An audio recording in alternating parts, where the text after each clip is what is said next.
Isipin mong makaligtas sa pinakamalaking sakuna sa kasaysayan, lumabas mula sa isang arko patungo sa isang ganap na walang laman na mundo at may dalang responsibilidad na bumuo muli mula sa simula.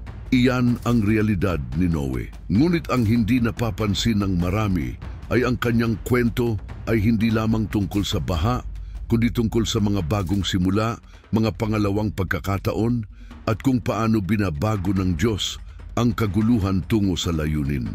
Paano kung sabihin ko sa iyo na ang mga aral sa buhay na naiwan ni Noe ay maaaring ganap na baguhin ang paraan kung paano mo nakikita ang iyong mga sariling hamon. Manatili ka sa akin sapagkat ang susunod ay maaaring mismo ang kailangan mo upang makahanap ng bagong landas. Ngunit bago tayo magsimula, nais kong humiling sa iyo ng isang bagay. Ikaw na nanonood, nagtitiwala ka ba sa Diyos? Kung oo, magkomento sa ibaba, nagtitiwala ako sa iyo, Diyos. At kung hindi ka pa nakapagsusubscribe sa channel, inaanyayahan kita na gawin ito. Sa ganitong paraan, makakatanggap ka ng mga abiso tuwing magkakainteresante kami ng mga bagong video. At manatiling nakapirme hanggang sa dulo ng video dahil ang aming isisiwalat sa iyo ngayon, sigurado akong hindi mo pa ito nakita dati. Isa, pagkamasunurin sa Diyos kahit hindi nauunawaan. Isipin mong mamuhay sa isang panahon kung saan ang lahat sa paligid mo ay tila wala sa kontrol, kung saan ang kasamaan ay naghari sa mga pag-iisip at kilos ng mga tao. Iyan ang mundo ni Noe. Ang Genesis 6:6 ay nagsasaad na ang Panginoon ay nakakita na ang kasamaan ng tao ay tumaas sa ibabaw ng lupa at lahat ng imahinasyon ng mga pag-iisip ng kanyang puso ay palaging masama. Napakalungkot ng Diyos sa katiwalian ng sangkatauhan at nagpasya itong wakasan ang henerasyong iyon sa pamamagitan ng dilubyo. Ngunit sa gitna ng lahat ng kadilimang iyon, isang tao ang nakahanap ng biyaya sa mata ng Panginoon, si Noe. Ang pagkamasunurin ni Noe ay hindi bagay na simple o agarang. Binigyan siya ng Diyos ng napakalaking gawain. Gawing arko ang bapor upang mailigtas ang kanyang pamilya at mga hayop mula sa dilubyo na walang sino mang nakakita kahit minsan. Isipin ito. Noong mga panahong iyon, walang mga kwento ng malalaking baha gaya ng dilubyo at lalong-lalo na ng isang bagay na estratosperiko. Ang konsepto ay tila walang kabuluhan, halos katawa-tawa. Isipin ang mga tingin ng panunuya, mga patawa, mga akusasyon ng kahibangan. Ilang beses mo na bang naramdaman ito, sumusunod sa isang bagay na inilagay ng Diyos sa iyong puso at naging di naiintindihan ng mga tao sa paligid mo? Sa kabila nito, nagpatuloy si Noe. Binibigyang diin ng Genesis 6:22 ang bagay na kahanga-hanga at ginawa ni Noe ang lahat ayon sa iniutos ng Diyos. Hindi siya nagtanong, hindi siya nagduda, at hindi niya sinunggaban na iakma ang mga tagubilin sa isang bagay na mas magkakatampok o katanggap-tanggap sa iba. Simple lang siyang nagtiwala. Ipinapakita nito na ang pagkamasunurin sa Diyos ay hindi nakasalalay sa mga pangyayari ni sa pagtanggap ng mga tao, kundi sa ating pananampalataya sa kung sino ang Diyos.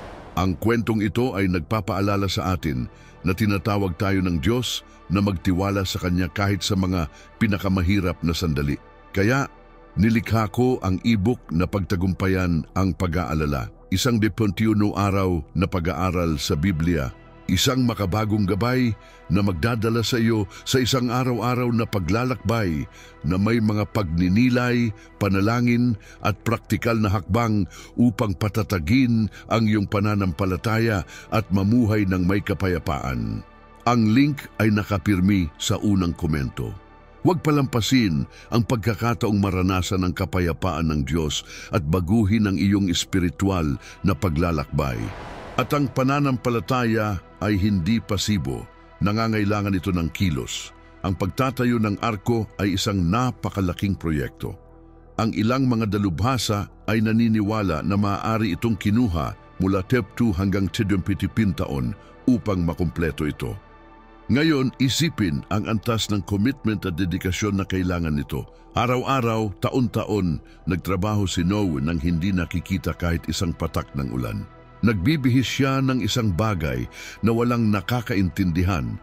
Sinunod ang isang pangako na walang sinumang naniniwala. Ilang beses ka nang nakapagsimula ng isang bagay na inilagay ng Diyos sa iyong puso, ngunit sa harap ng mga kritisismo, pagbaba ng pananampalataya o kakulangan ng agarang resulta, naisip mo bang sumuko? Ipinapakita ni Noe sa atin na ang pagkamasunurin ay hindi tungkol sa kung ano ang nakikita natin, kundi kung ano ang pinaniniwalaan natin.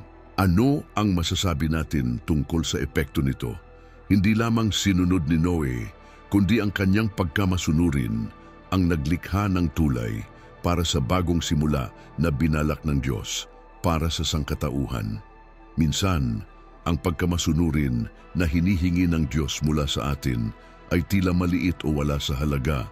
Ngunit tulad ng kaso ni Noe, ito maaaring maging susi upang malsasan ng isang henerasyon, isang pamilya o kahit ang iyong sariling buhay. Ngayon, isiping kasama ko, ano ang pinapagawa sa iyo ng Diyos ngayon?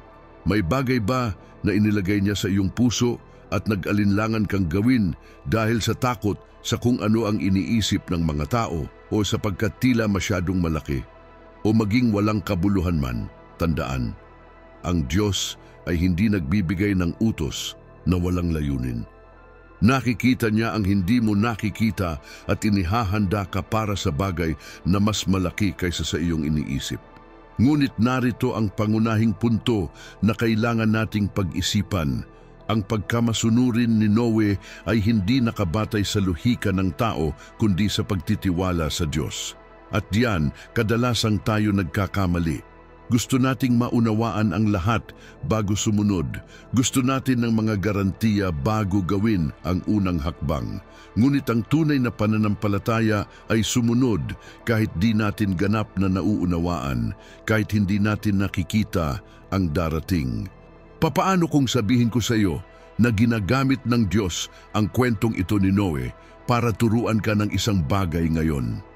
Para ipaalala na hindi niya nalilimutan ang kanyang mga pangako para sa iyong buhay. Manatili ka pa rito sapagkat mas malalim nating susuriin ang mga aral na mayroon ang kamanghamanghang kwentong ito upang baguhin ang iyong pananampalataya at paraan ng pagharap sa mga hamon. 2, pagtiyaga sa harap ng mga pagsubok. Ang pagtiyaga sa harap ng mga pagsubok ay isa sa pinakamalalaking aral na itinuturo sa atin ng buhay ni Noe, at ang kanyang kwento ay isang makapangyarihang salamin ng kung paano ang pananampalataya at determinasyon ay maaaring magpatibay sa atin sa gitna ng pinakamapapait na hamon. Isipin ang eksena, si Noe ay nabuhay sa isang panahon kung saan ang kasamaan ay sumagana sa lupa. Sinasabi ng Biblia sa Genesis 6:12 na ang kasamaan ng tao ay malaki sa lupa at ang lahat ng imahinasyon ng mga kaisipan ng kaniyang puso ay patuloy na masama. Iyon ang mundo sa paligid ni Noe, isang nakakalason na kapaligiran, puno ng katiwalian, karahasan at pagwawalang bahala sa Diyos. Sa kabila nito, si Noe ay nakasumpong ng biyaya sa mata ng Panginoon. Genesis 6:8.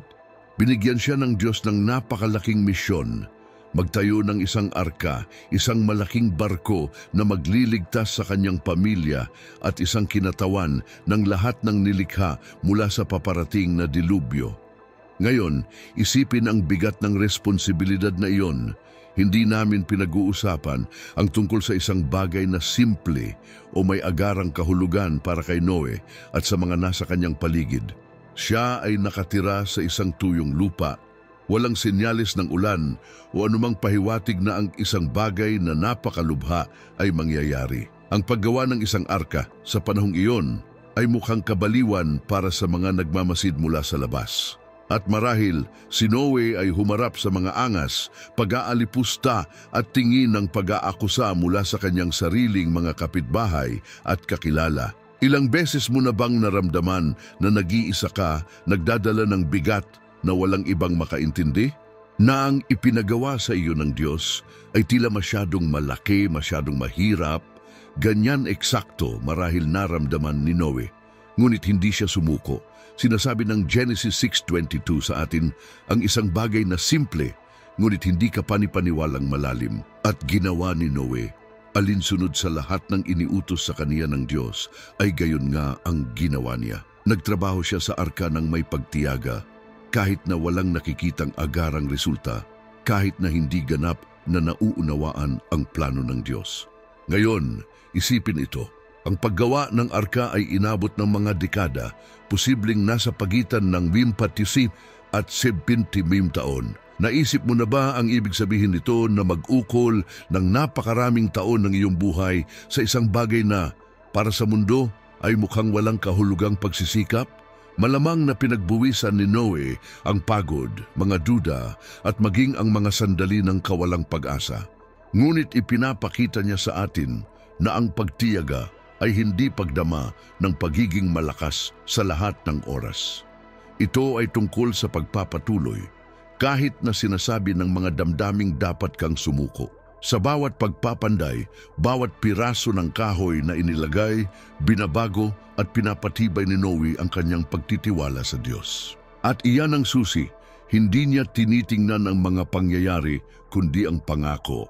Maaring ngayon ay hinaharap mo ang mga sitwasyon kung saan tila isinisigaw ng lahat sa paligid mo na sumuko ka na. Isang karamdaman, isang mahirap na relasyon, isang pangarap na tila imposible. Ngunit ang kwento ni Noe ay nagpapaalala sa atin na ang masigasig na paggawa na ginabayan ng pananampalataya ay palaging sulit. Ngayon, isipin kasama ko, paano kung sumuko si Noe? Paano kung tiningnan niya ang mga hamon at nagdesisyon na ang pagsisikap ay hindi sulit? Ang kaligtasan ng kanyang pamilya at ang paglikha ay mawawala. Ito ay nagdadala sa atin sa isang mahalagang punto. Ang iyong pagtiyaga ay hindi lamang makaapekto sa iyo, kundi pati na rin sa mga nasa paligid mo. Ang iyong pagsisikap, ang iyong pakikibaka upang magpatuloy ay maaring maging daan para sa kaligtasan, pag-renew o bagong simula para sa maraming tao. At nang sa wakas ay dumating ang dilubyo, pumasok si Noe at ang kanyang pamilya sa arka at sila ay nahainggan. Isipin ang sandali nang humampas ang mga unang patak ng ulan. Ang lahat ng kanyang pinagtatrabahuhan sa loob ng maraming taon ngayon ay may kahulugan. Ang dati hindi nakikitang bagay ay naging katotohanan. At ganito eksakto kung paano gumagawa ang Diyos. Sa tamang panahon, dinadala niya ang katuparan ng kanyang mga pangako. Ginagantimpalaan ang bawat pagsisikap ng pananampalataya. Kaya ngayon, kung nararamdaman mo ang pagod, kung ang mga laban ay tila walang katapusan, alalahanin mo ang kwento ni Noe. Ang pagtiyaga ay hindi nangangahulugang hindi nararamdaman ang pagod, kundi pagtitiwala na hawak ng Diyos ang bawat hakbang ng pagkamasunurin ay nagdadala sa atin na mas malapit sa layuning mayroon siya para sa atin. Ngayon, tanungin kita, ano ang ipinapagawa sa iyo ng Diyos na itayo? Maaring hindi isang literal na arka, ngunit maaaring proyekto, pangarap o maging ang iyong sariling pananampalataya. Huwag kang susuok. Ang kwento ni Noe ang patunay na ang resulta ay sulit sa bawat segundong paghihirap. Manatili sa akin sapagkat sa mga susunod na minuto, sisilipin natin kung paano ang pagtiyaga ay nagtuturo rin sa atin tungkol sa mga bagong simula at ang paraan kung paano ginagamit ng Diyos ang ating mga paghihirap para magdala ng hindi tiyak na mga pagpapala. Huwag kang umaabas. Maraming pangkaban sa inspirasyong paglalakbay na ito. Ang pananampalataya ni Noe sa gitna ng kawalang katiyakan ay isa sa mga pinakapital na pagpapakita ng pagtitiwala sa Diyos sa Biblia. Ngunit nagpatuloy siya sapagkat alam niya na ang kanyang pananampalataya ay nakasalig sa Diyos na hindi kailanman nabibigo. Sa Hebreo 11:7, ipinaalala sa atin, dahil sa pananampalataya, si Noah na pinagbiliinan ng Diyos tungkol sa mga bagay na hindi pa nakikita ay humanda ng kaban sa ikaliligtas ng kanyang sambahayan. Ipinapakita nito na ang pananampalataya ni Noe ay hindi lamang nagligtas sa kanya, kundi nagdala rin ng kaligtasan sa kanyang pamilya. Ang kanyang katapatan ay nagkaroon ng direktang epekto sa mga pinakamalapit sa kanya. Ilang beses maaring ang ating pananampalataya ay maging isang buhay na halimbawa para sa mga nakapaligid sa atin. Ang iyong pagtitiwala sa Diyos ay maaaring maging pagkakaiba kung ang isang tao ay sumusuko o patuloy na lumalaban. Isa pang mahalagang detalye, itinuturo rin sa atin ng pagkamasunurin ni Noe na ang pananampalataya ay hindi pasibo. Hindi siya nanatiling nakatayo lamang sa pag-aalinlangan hanggang dumating ang dilubyo, siya'y kumilos. Ang tunay na pananampalataya ay nagmumula sa pagkilos. At ang pagkilos na iyon maraming beses ay kailangang mapanatili sa paglipas ng panahon kahit na tila walang nangyayari. Mai-imagine mo ba kung paano ito para kay Noe taon-taon, pagbabasa ng kahoy, pag-ipon ng mga materyales, pag-aayos ng lahat, nang walang nakikitang tiyak na mga garantiya? Itinuro nito sa atin ang tungkol sa pasensya at pagtitiis. Tinatawag tayo ng pananampalataya na magtrabaho habang naghihintay. At noong sa wakas ay dumating ang oras na tinutupad ng Diyos ang kanyang pangako at nagsimulang bumagsak ang ulan, maiisip natin kung paano maaaring naramdaman ni Noe. Ang lahat ng pagtitiwala, lahat ng taong pagsisikap, lahat ng pananampalatayang ipinuhunan ay nagbunga. Ang katapatan ng Diyos ay ipinakita tulad ng palaging nangyayari, at narito kung saan kailangan nating alalahanin, ang Diyos ay hindi kailanman nabibigo. Hindi niya tayo bibigyan ng utos ng walang mas higit na layunin. Kahit kung hindi natin naiintindihan ng bakit, alam na ng Diyos ang wakas ng kwento. At ngayon tatanungin kita, ano ang ipinapagawa sa iyong Diyos na itayo ngayon? Ano ang arka na inilagay niya sa iyong mga kamay? Maaring ito ay isang pangarap, isang misyon o maging bagong simula.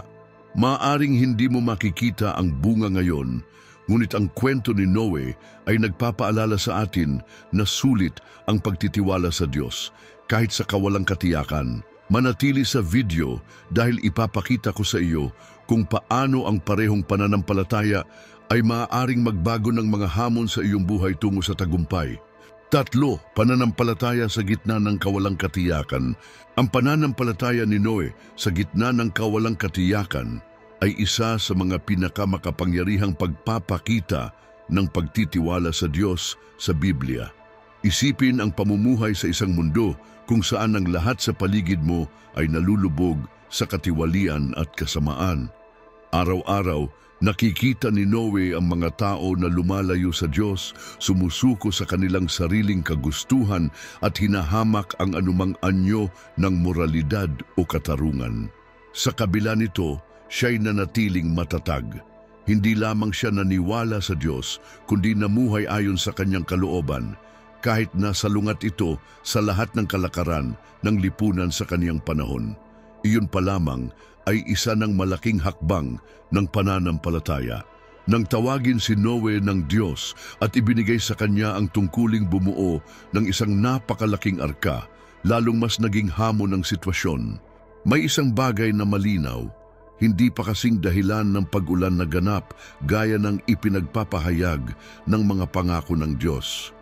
Ang konsepto ng isang pandaigdigang baha ay tila hindi maiisip sa mga tao noong panahong iyon.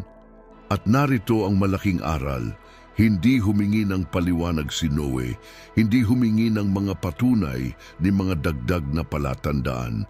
Simpleng nagtiwala siya. Sinimulan ni Noe ang pagbuo ng arka base lamang sa salita ng Diyos.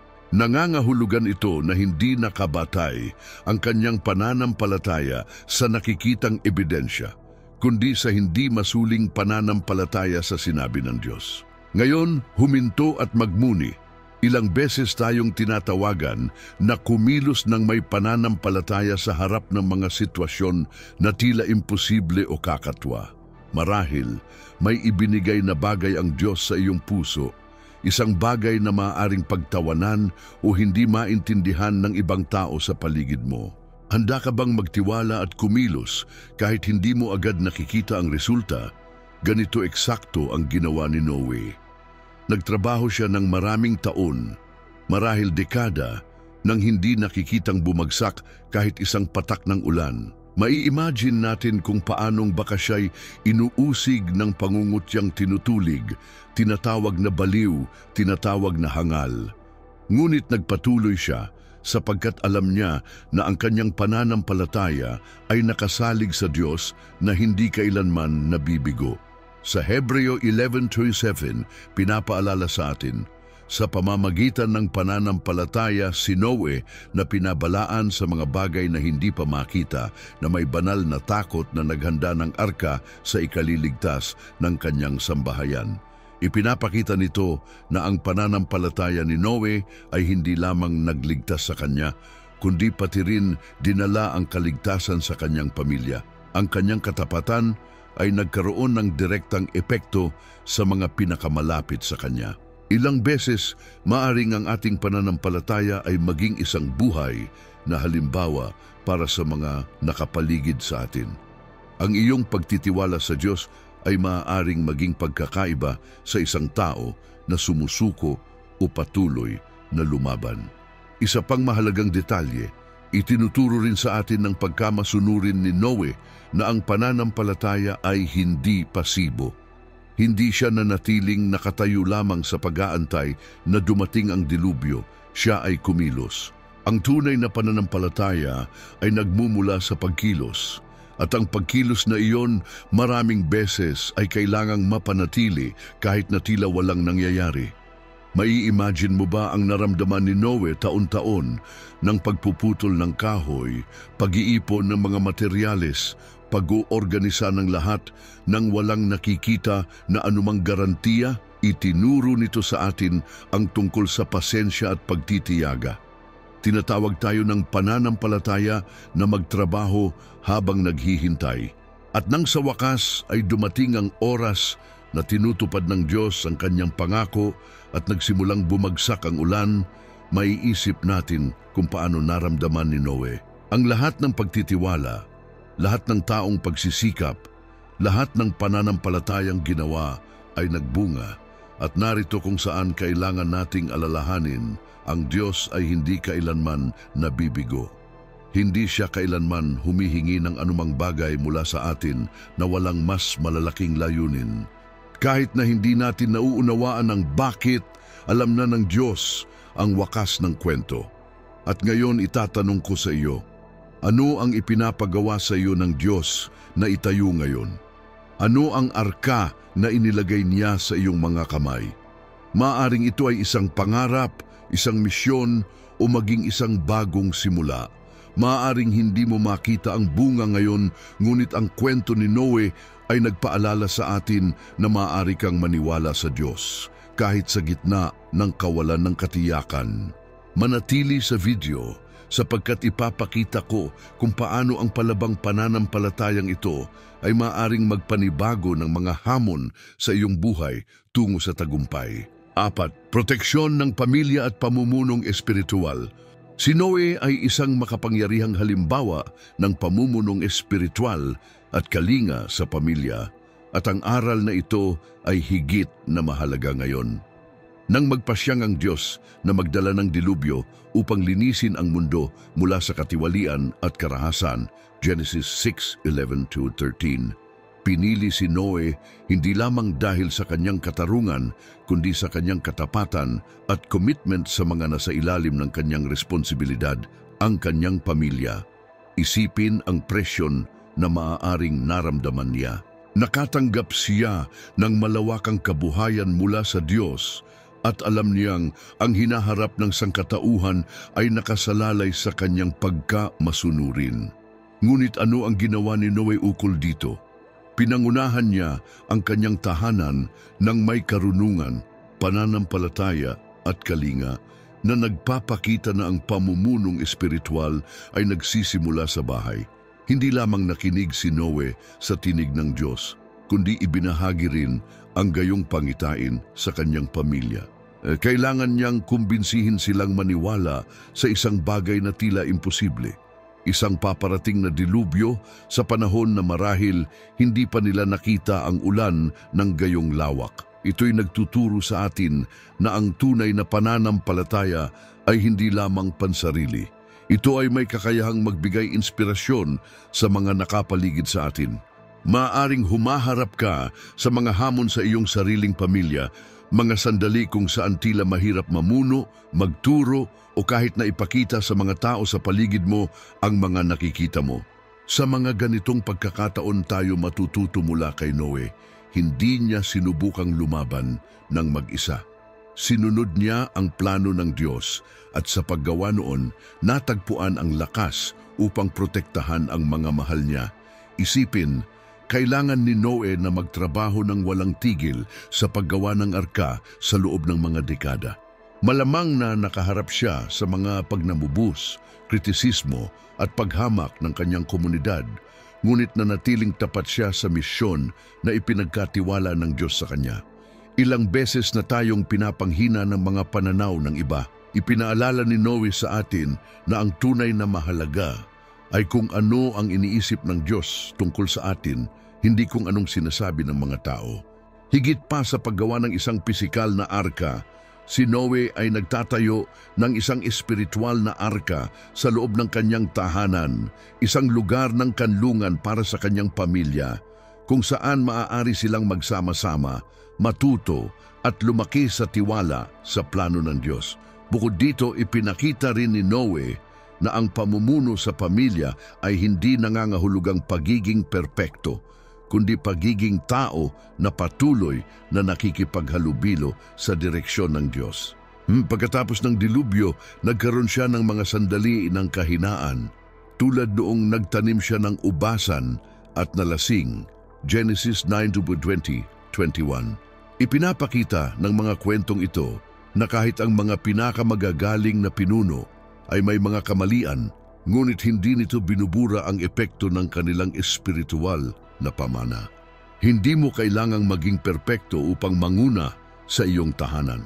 Kailangan mo lamang maging isang tao na nagnanais na makilala ang Diyos ng taos-puso at inilalagay ang kanyang pamilya sa ilalim ng proteksyon ng banal. Ang arka na ginawa ni Noe ay isang makapangyarihang metapora. Ngayon, tayo rin ay tinatawag upang bumuo ng arka sa ating mga tahanan, mga lugar ng proteksyon espiritual, kung saan ang ating mga anak, kaagapay, at maging ang mga kasama natin sa buhay ay makahanap ng kaligtasan, pag-ibig at direksyon. Sa mga oras ng unos sa buhay, mga problema sa pera, sakit, hidwaang pampamilya, ito ang loob ng arkang espiritual na natutunan natin na matatagpuan ang lakas at pagkakaisa na harapin ang nag-alab na mga tubig. Tanungin mo ang iyong sarili, paano na ang iyong arka? Nakapag-ukol ka ba ng oras para protektahan at pamunuan ang iyong pamilya sa landas ng Diyos? Ipinapakita rin ni Noe sa atin na ang pamumunong espiritual ay nangangailangan ng lakas ng loob na maging iba. Hindi siya nagpatangay sa kulturang masama sa kanyang paligid. Sinasabi ng Biblia na si Noe ay isang matuwid na tao at walang kapintasan sa gitna ng kaniyang mga kapanahon. Si Noe ay lumakad na kasama ng Diyos. Genesis 6:9. Ipinapakahulugan nito na handa siyang maging iba, kahit na ang kahulihan ay nagiging target siya ng mga paninirang puri.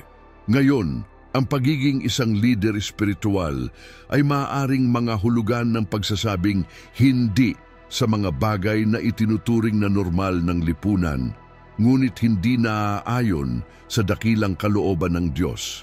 Handa ka bang magpuslit laban sa agos para protektahan ang iyong tahanan at patnubayan ang iyong pamilya sa ginagawang mabuting landas? At sa wakas, tandaan, ang lahat ng ginawa ni Noe ay may kumbiksyon na hindi lamang siya nagpoproteksyon ng kasalukuyan, kundi pati rin ng hinaharap. Sa pamamagitan ng pagkamasunurin ni Noe, itinaguyod ng Diyos ang kanyang pangako at pinanatili ang sangkatauhan.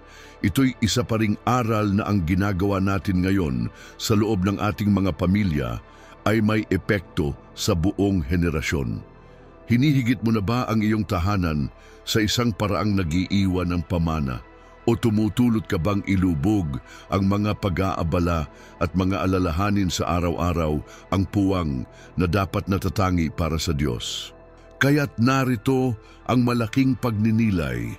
Handa ka bang itayo ang sarili mong arma, pamunuan ng iyong pamilya kahit sa gitna ng bagyo sa buhay at iwan ang isang pananampalatayang hindi mawawala sa paglipas ng panahon? Ipinapakita sa atin ni Noe na kapag sinusunod natin ang plano ng Diyos, hindi lamang natin naliligtas ang ating mga buhay, kundi naaapektuhan natin ang buong henerasyon. Ano ang ginagawa mo ngayon upang maging Noe ng iyong tahanan? 5. Pagbabago at bagong simula. Ang kwento ni Noe ay hindi nagtatapos sa dilubyo.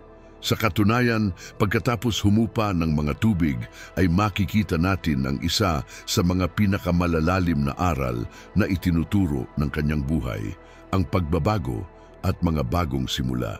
Isipin ang eksena, isang mundong ganap na nabago, walang laman, tahimik, walang mga alingawngaw ng buhay na gaya ng dati. Ang tanging natitira ay ang pangako ng Diyos at ang hamon ng pagsisimula mula sa wala. Hindi lamang si Noe nakaligtas sa dilubyo, kundi tinawag siyang mag-umpisa ng isang bagong kwento para sa sangkatauhan. Siya ay bumaba mula sa arka kasama ang kanyang pamilya at mga hayop sa ilalim ng proteksyon at gabay ng Diyos. Ngunit may napakalaking responsibilidad. Muling itayo ang isang mundong nasira, espiritual at pisikal. Hindi mahirap isipin kung paano ang sandaling iyon ay maaring nakakatakot. Walang mga lungsod, agrikultura ni anumang kaligtasan. Lahat ay kailangang itayong muli. At narito ang malaking aral. Ang mga bagong simula ay nangangailangan ng tapang, pananampalataya at ang kahandaan na magtiwala sa Diyos. Kahit na tila walang kasiguraduhan ang lahat. Ang unang kilos ni Noe ay napakakahulugan. Hindi siya nagmamadali na magtanim o magtayo. Nagtayo siya ng altar para sa Panginoon. Genesis 8:20. Kinilala ni Noe na ang tunay na pundasyon para sa isang bagong simula ay espiritual. Naghain siya ng mga sakripisyo bilang pasasalamat at pagkilala na Diyos lamang ang nag-alalay sa kanyang buhay at magbibigay kakayahan upang siya'y umusad. Ipinapakita nito sa atin na lahat ng bagong simula ay kailangang magsimula sa pag-asa Diyos sa gitna. Hindi mahalaga kung gaano kaguluhan ang ating nakaraan. Ito ay ang ating pagsamba, ang ating focus sa Diyos na siyang gumagabay sa atin patungo sa isang kakaibang hinaharap. Pagkatapos, ang Diyos ay gumawa ng isang pangako.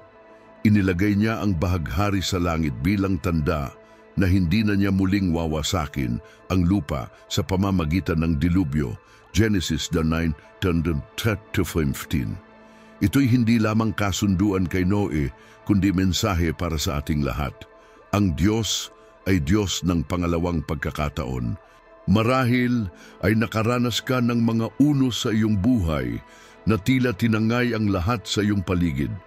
Isang trabaho na wala, isang relasyon na sira, isang pangarap na tila imposible bumangon. Pero ang bahaghari ay nagpapaalala sa atin na kahit pagkatapos ng pinakamalupit na mga bagyo, ang Diyos palaging nag-aalok ng bagong simula. Isa pang mahalagang punto na natutunan natin kay Noe ay ang pagsisimula muli ay nangangailangan din ng pagsusumikap at pagplano. Sinasabi sa Biblia na naging magsasaka si Noe at nagtanim ng ubasan, Genesis 9:20. Ang gawaing ito ay maaaring tila simple, pero isipin ang kahulugan sa likod nito. Hindi lamang siya nagsimula na muling itayo ang kanyang buhay materially, kundi nakasalarawan din nito ang pagtatalaga na magtanim, maniwala sa proseso, maghintay sa panahon ng aanihin. Itinuro nito sa atin, na binibigyan tayo ng Diyos ng mga pagkakataon para magsimula ulit, pero nasa ating kamay ang pagtatrabaho, nagtitiwala na siya'y kasama sa bawat hakbang. Sa kabilang banda, ipinaalala rin sa atin ng kwento ni Noe na ang pagsisimula muli ay hindi palaging madali o perpekto. Sa bandang huli, makikita natin na naranasan ni Noe ang mga personal na pagkukulang. Nalasing siya sa alak ng kanyang ubasan at dumaan sa kahiyahiyang sitwasyon sa kanyang pamilya. Genesis 9:21-23. Itinuturo nito sa atin ang isang mahalagang bagay. Kahit na binibigyan tayo ng Diyos ng bagong simula, tayo pa rin ay mga tao, lubhang nalalagay sa kapahamakan, sa mga pagkakamali at pagkukulang. Ngunit hindi ito nangangahulugan na isinasantabi tayo ng Diyos. Hindi niya isinusuko ang ating hinaharap kahit na magkamali tayong patuloy sa landas. At narito marahil ang pinakatransformasyong bahagi ng aral na ito. Hindi naaalala si Noe para sa kanyang mga pagkakamali, kundi para sa kanyang pamana. Kinaalala siya bilang lalaki na lumakad kasama ng Diyos na matuwid sa kanyang henerasyon, Genesis 6:9, at na sa pamamagitan ng kanyang pagsunod at pananampalataya, naging kasangkapan ng pagtubos para sa mundo. Ano ang ibig sabihin nito para sa iyo? Na hindi mahalaga kung ilang beses kailangan mong magsimula muli, maaaring gamitin ng Diyos ang iyong buhay para sa isang bagay na malaki. Hindi mahalaga ang mga pagkakamali ng nakaraan. Ang nagtatakda sa iyo ay ang iyong kahandaang magtiwala sa Diyos at bumangon muli. Kaya kung sa araw na ito ikaw ay humaharap sa isang bagyo o pakiramdam na kailangan mong magsimula muli, alalahanin mo si Noe. Ang pagsisimula muli ay maaaring nakakatakot, ngunit sa Diyos, ang bawat bagong simula ay isang pagkakataon upang bumuo ng isang bagay na mas malaki pa. At narito ang isang tanong para sa iyong pagnilayan habang tayo ay sumusulong. Ano ang ipinapagawa sa iyo ng Diyos na muling itayo ngayon?